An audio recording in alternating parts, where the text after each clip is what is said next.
Name is Meena Krishnan, and she's an experienced senior automation test engineer with a strong background in software testing and automation. With over a decade in industry experience, she has worked with reputable organizations in both New Zealand and India, contributing to various projects and delivering successful outcomes. Meena Krishnan has a proven track record of working in diverse environments, including financial institutions, government agencies, and technology companies. In addition to her technical expertise, Meena is actively involved in the Wellington community and holds the position of Vice President of Wellington Muttamil Sangam for the year 2023.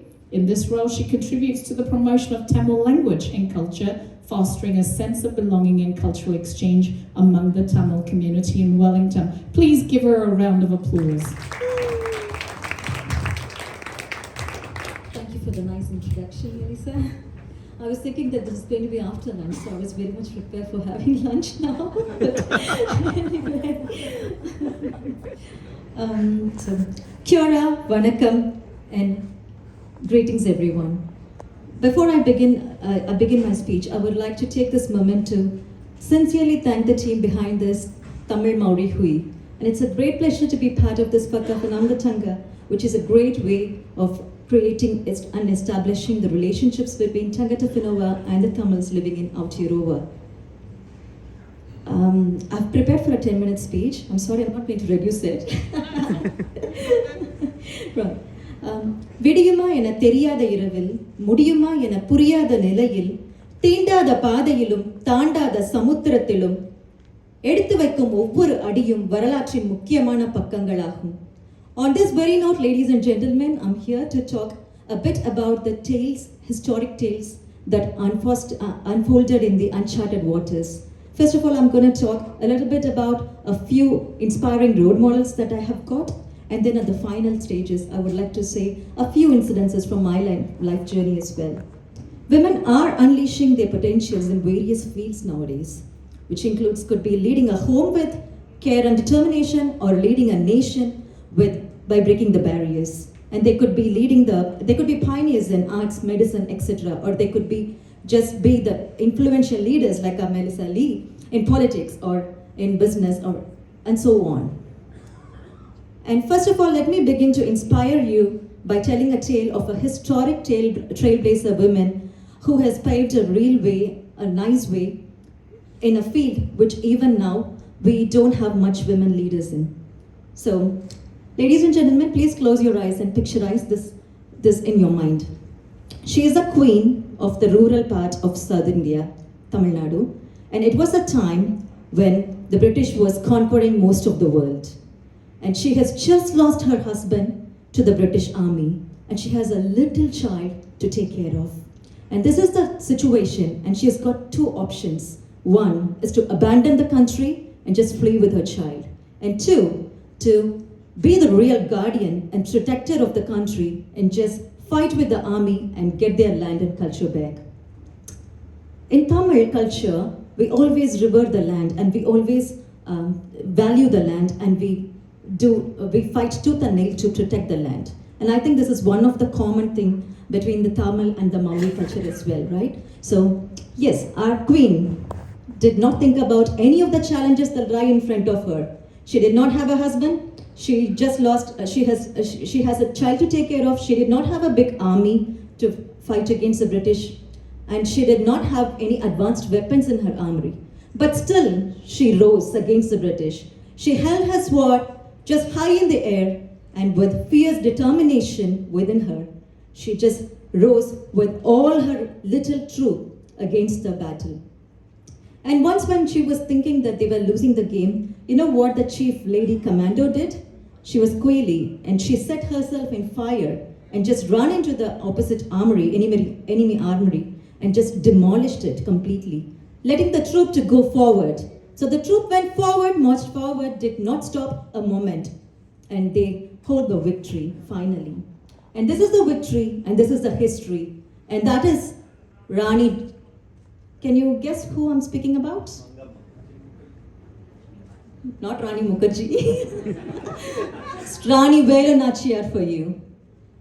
So yes, she's Rani Veru Nachiyar. And I think I was carried a little bit with the story and got a little bit ferocious. So I would like to mellow down. And while we're all mellowing down, I'll introduce you to another trailblazing woman who was a pioneer in an industry which was even prohibited for women in those days. So there were two sisters. And as you all know, in Tamil culture, we value family a lot. And again, this is another common thing between the Tamil and the Maori culture. Because family is where life starts and it ends with love, right? So the two sisters shared unbreakable bonds. And unfortunately, the younger sibling was diagnosed with cancer.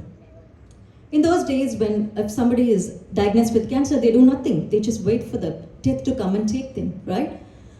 But this elder sister could have succumbed to the situation and could have just been in depression.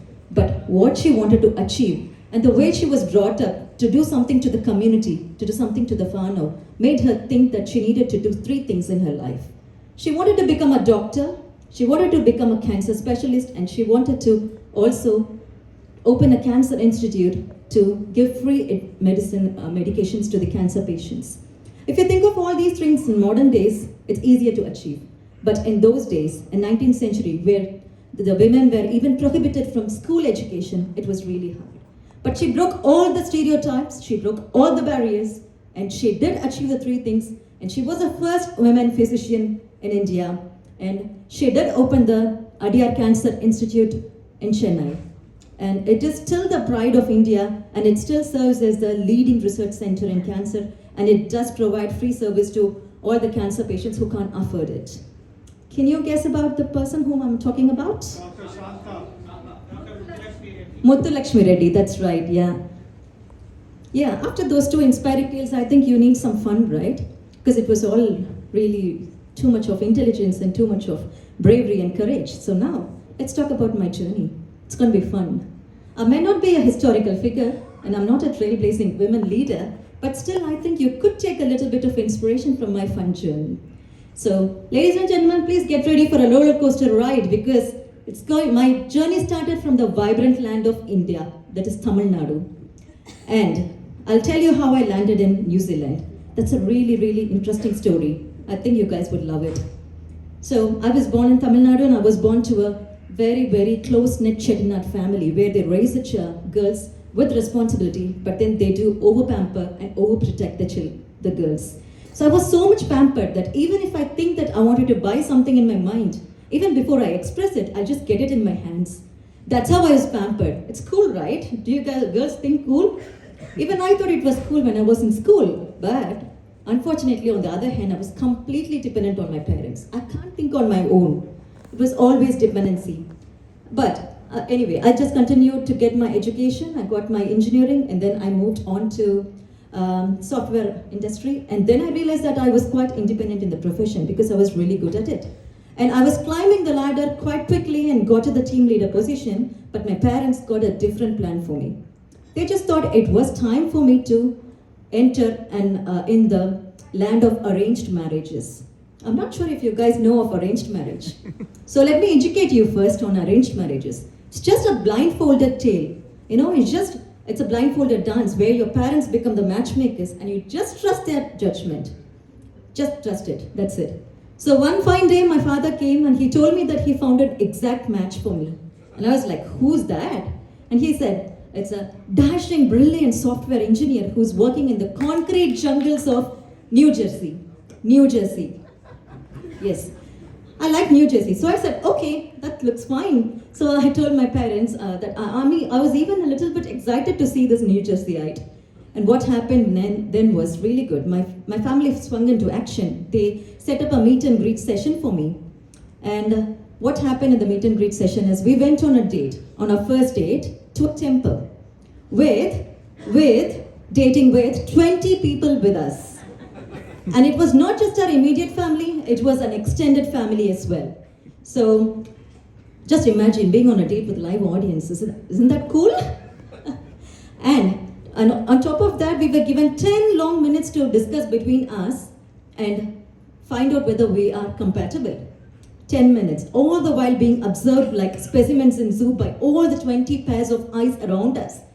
Just talk about pressure, guys. I know, I still remember the sweaty palms and the racing hearts. I was just standing and talking to my partner, but then really I didn't listen to even a single word that he uttered. I just simply came back and said, yes, I'm going ahead with the marriage because I trust my parents. So those days romance is like the smartphones with very low battery of charge. No long night chats, no late night chats, no messages, no emojis especially. So I didn't know much about my husband before marriage. And out of a blue moon, one day he called me and asked me to apply for New Zealand visa. You heard it right, it's New Zealand visa.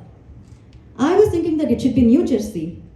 But then we realized that my father had a mistake and a mix-up of geography and a misplaced GPS. He told me it was New Jersey instead of New Zealand. So that's how I made a U-turn from New Jersey and landed into this land of hobbits and the adventurous landscapes. Well done, Muthu. So, 1 minute left, okay. Yeah, I'll quickly finish my journey. So this taught me one thing, embracing the uncertainty. That is one of the main qualities for any women, any trailblazing women. And I think on that space, I think I'm already a trailblazer because I'm living with the uncertainty for 15 years, married for 15 years now. So now I've landed into the New Zealand. Now the next episode is to get a job. But God, I never thought that getting a job or finding a job is like finding a unicorn in a haystack. Wherever I go, I was just haunted by this question. Do you have New Zealand experience? I get the same thing everywhere. But if nobody is ready to give me a chance to experience, how would I get New Zealand experience? I didn't understand that. But after a long struggle, I was landed into a job. So drum rolls please, it's a scanner job. Yes, the tech savvy, a software developer, turning into a scanner. My role is take a paper, scan it, put it aside. Scan, and one day I thought I could even win an Olympic gold medal if there was a fastest scanner competition there. But in our culture, we are always asked to pause and reflect on what we do. So I did reflect and I had a self-realization. I was not born for scanning this. I was born for achieving my dreams. I had a lot of dreams in my career. I wanted to achieve it. So I embarked a solo journey and went out of my comfort zone and came from New Plymouth, where my husband was, to Wellington, all by myself, leaving my husband behind in New Plymouth. You may think that it is quite easy and simple, but for a person like me who's completely dependent on my parents before marriage and completely dependent on my husband after marriage, it was the toughest decision ever. And I still remember I was crying the whole way through. But anyway, after coming to Wellington, when I landed on the right job and when I climbed up the ladder in the industry as a tech consultant, I was really happy and I thought I was independent and I started flying with spreading my wings up the clouds. And even then, I don't think I've just carved the path for my professional and personal journey, but I've not carved anything like a trailblazer women because they carve a path where everybody else can walk on the trail, right? So I was missing something. So I always had a passion to instill the language and the culture to the future generation. So I started taking classes for a few people at my home in the Tamil and Maori, Tamil culture, not Maori culture, sorry. Yeah. So yes, and then I worked with just 1 minute, please. If I'm okay. Is that right? Yeah. So, and then I bumped up to my friend who had the same passion. So I worked with them to set up a Tamil school in Wellington. And I have been a volunteer in the same school for about 7 years now. And then Ravin approached me for another school which will cover the Wellington area. So I also helped them with that. So this way I'm imparting the knowledge on others. And when I bumped in the Tamil community, I also discovered a lot of hidden potentials in me because they trusted my speaking skills and they started calling me to host events or debate shows and so many things, which actually improved my confidence. So the community makes a difference as well because I raised all my confidence skills and then it instilled another thought in me. Why don't I do the same thing in the profession? So I started doing the workshops and training things in the profession so that I can impart my knowledge on others. So I started empowering others by all these things that my culture and my community has given to me.